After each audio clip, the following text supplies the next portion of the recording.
அனைவருக்கும் வணக்கம். ஓம் முருகா சரணம். இன்று நாம் பார்க்க போவது தேய்பிறை சஷ்டி விரதம் எப்படி இருக்க வேண்டும் என்பது பற்றிதான். முருகப்பெருமானை கலியுக கடவுளாக கருதி அதிகமாக வழிபடுகிறார்கள். இதில் அதிகமானவர்கள் இருக்கும் விரதம் சஷ்டி விரதம்.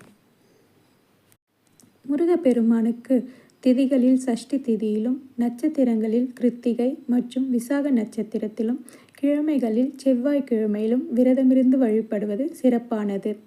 பிரச்சனைகள் தேய்ந்து போக வேண்டும் என்கிறவர்கள் தேய்பிறை சஷ்டியிலும், வாழ்க்கையில் வளர்ச்சி, தொழிலில் முன்னேற்றம் ஏற்பட வேண்டும் என்கிறவர்கள் வளர்பிறை சஷ்டியிலும் விரதம் இருக்கலாம். இப்போது சஷ்டி விரதம் எவ்வாறு இருப்பது என்பதை பற்றி பார்ப்போம். திதிகளில் 6வது திதியாக வருவது சஷ்டி ஆகும். அமாவாசை நாளுக்கும் பௌர்ணமி நாளுக்கும் அடுத்து வரும் 6வது நாள் சஷ்டி ஆகும்.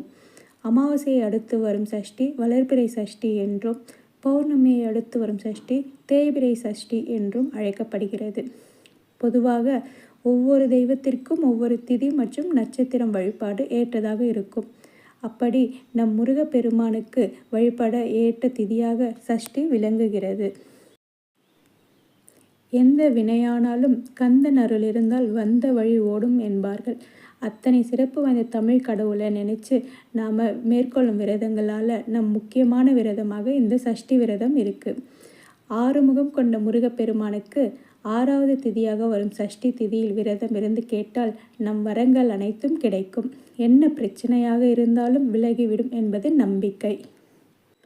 இந்த தேய்பிறை சஷ்டியில் முருகன் கோவிலுக்கு சென்று அபிஷேகத்திற்கு தேவையான பொருட்களில் உங்களால் முடிந்த பொருட்களை வாங்கி கொடுக்கலாம். குறிப்பாக இளநீர், தேன் மற்றும் பால் போன்றவற்றை வாங்கி கொடுப்பதன் மூலம் சுபிட்சம் பெருகும்.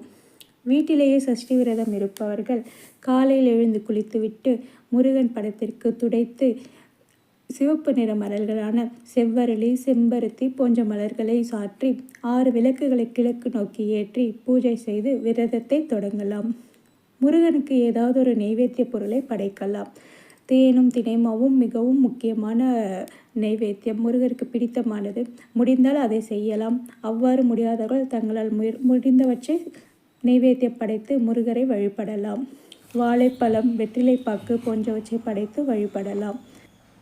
முருகப்பெருமானுக்கு நாள் முழுவதும் உணவு உட்கொள்ளாமல் இருந்தும் விரதத்தை மேற்கொள்ளலாம். அல்லது முடியாதவர்கள் பால், பழம், நீராகாரம் போன்றவற்றை எடுத்துக்கொண்டு விரதத்தை இருக்கலாம்.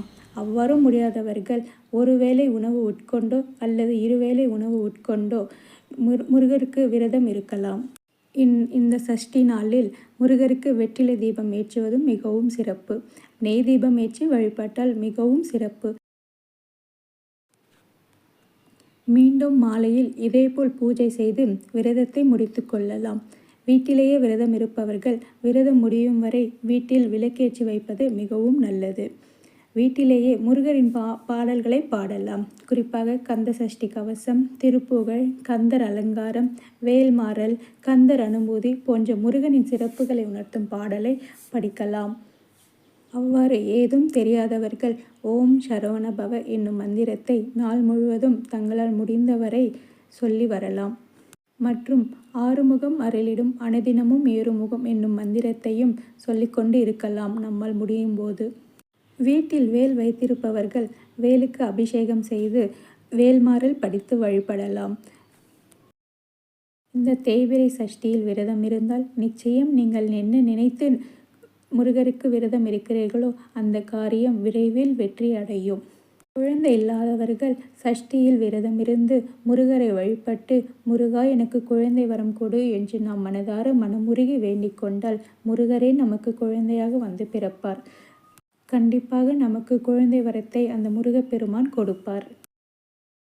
இந்த தேய்பிறை சஷ்டியினால் என்ன பலன் சொல்லிட்டு பார்த்தோன்னா, திருமணம் ஆகாமல் இருப்பவர்களுக்கு திருமணம் நடைபெறும். ஈடுபடும் காரியங்கள் அனைத்திலும் சிறப்பான வெற்றிகள் கிடைக்கும். பொருளாதாரத்தில் இருந்து வந்த தேக்க நிலை நீங்கும். மற்றும் தொழில் வியாபாரங்களில் லாபம் பெருகும். வேலை கிடைக்காதவர்களுக்கு வேலை கிடைக்கும். அந்நாளிலே நாம் சஷ்டியில் விரதம் இருந்தால் நாம் என்ன நினைத்து விரதம் இருக்கிறோமோ அந்த காரியம் நிச்சயம் நடக்கும்.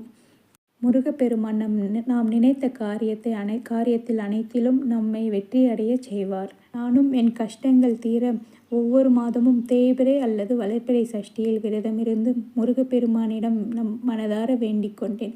அவரும் என்னோட கோரிக்கைகளை கூடிய சீக்கிரம் நிறைவேற்றி வைத்து விட்டார். நீங்களும் சஷ்டி திதியில் விரதமிருந்து உங்கள் கஷ்டங்கள் தீர முருகப்பெருமானை மனதார வழிபடுங்கள்.